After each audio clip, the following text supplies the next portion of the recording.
Olá pessoal, sejam todos muito bem-vindos ao canal. Vamos dar continuidade ao assunto terceiro diálogo, o padre. O padre. A religião ensina tudo isso e bastou até o momento. Qual é, pois, a necessidade de uma nova doutrina? Allan Kardec. Se a religião basta, por que há tantos incrédulos, religiosamente falando? A religião nos ensina, é verdade, e nos diz para crer, mas há muitas pessoas que não creem apenas em palavras. O Espiritismo prova e faz ver o que a religião ensina por teoria. Aliás, de onde vêm essas provas? Da manifestação dos espíritos. Ora, é provável que os espíritos não se manifestem senão com a permissão de Deus. Se, pois, Deus, em sua misericórdia, envia aos homens esse socorro para tirá-los da incredulidade, é uma impiedade recusá-lo. Ó Padre, não discordais, entretanto, que o Espiritismo não está sobre todos os pontos de acordo com a religião. Allan Kardec. Meu Deus, Senhor Abade, todas as religiões dirão a mesma coisa. Os protestantes, os judeus, os muçulmanos, assim como os católicos.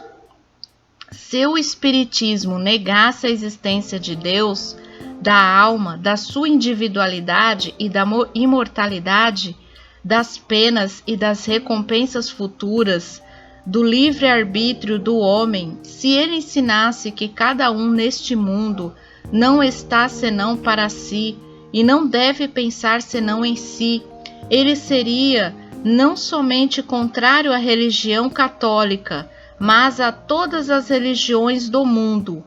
Isso seria a negação de todas as leis morais, bases das sociedades humanas. Longe disso, os espíritos proclamam um Deus único, soberanamente justo e bom. Eles dizem que o homem é livre e responsável por seus atos, recompensado e punido segundo o bem ou o mal que fez.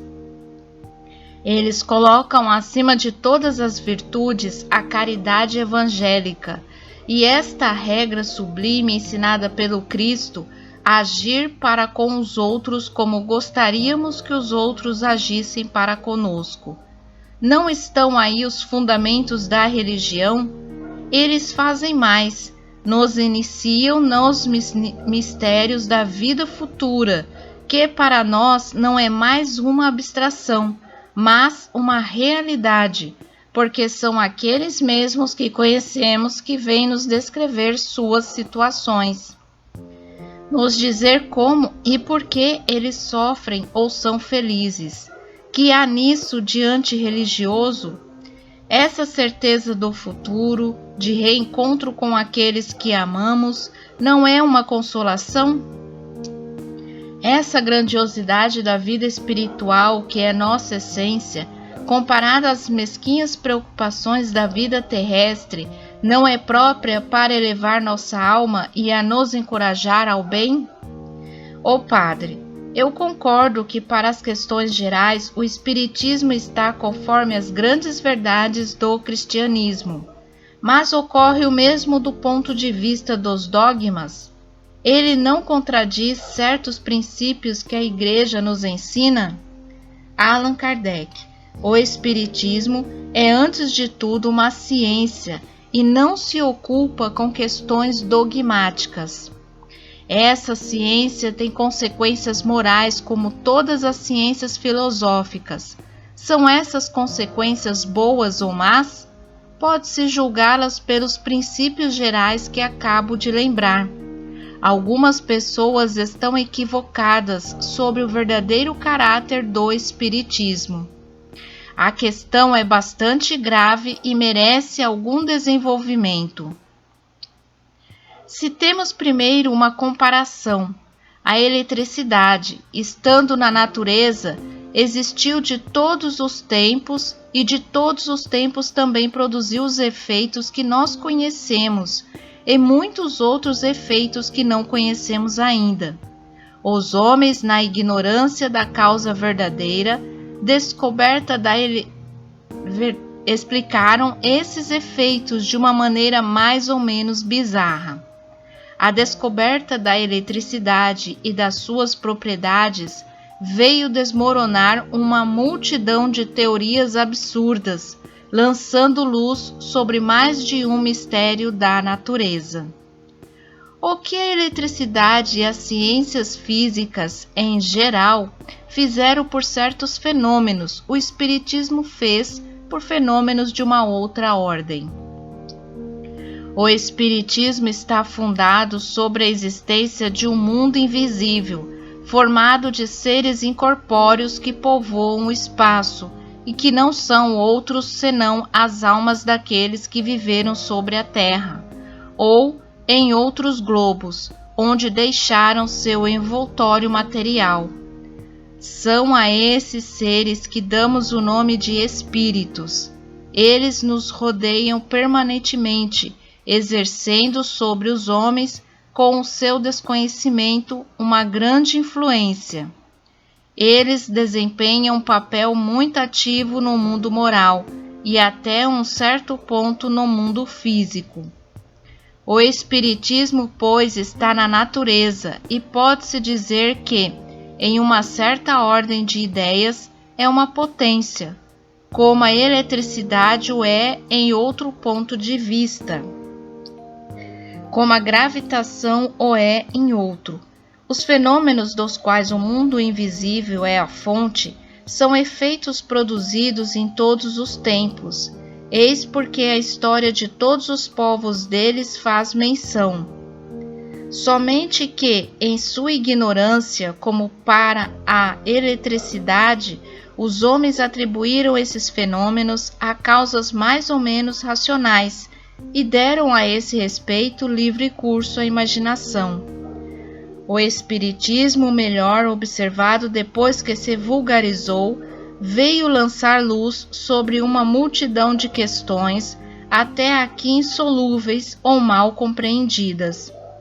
Seu verdadeiro caráter, pois, é o de uma ciência e não de uma religião, e a prova disso é que conta entre seus adeptos homens de todas as crenças, que não renunciaram por isso às suas convicções.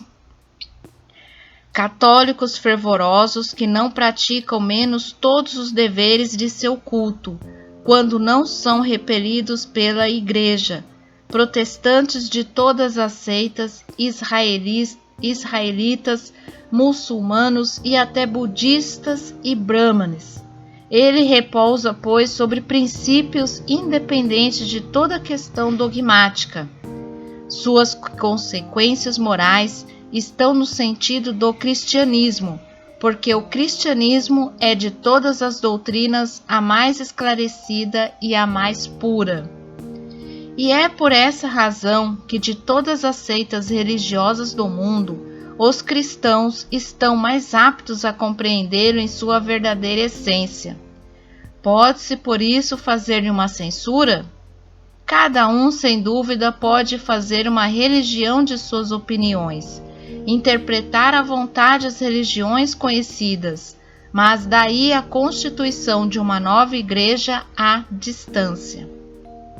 Ó Padre, não fazeis, entretanto, as evocações depois de uma fórmula religiosa? Allan Kardec. Seguramente colocamos um sentimento de religiosidade nas evocações e nas nossas reuniões, mas não há fórmula sacramental. Para os espíritos o pensamento é tudo e a forma nada. Nós os chamamos em nome de Deus porque cremos em Deus e sabemos que nada se faz neste mundo sem sua permissão, e que se Deus não lhes permitir vir, eles não virão. Procedemos em nossos trabalhos com calma e recolhimento, porque é uma condição necessária para as observações, e em segundo lugar, porque conhecemos o respeito que se deve àqueles que não vivem mais sobre a terra, qualquer que seja sua condição, feliz ou infeliz. no mundo dos espíritos. Fazemos um apelo aos bons espíritos, porque, sabendo que há bons e maus, resulta que estes últimos não vêm se misturar fraudulentamente nas comunicações que recebemos. O que tudo isso prova? Que nós não somos ateus, mas isso não implica de nenhum modo que sejamos religiosos.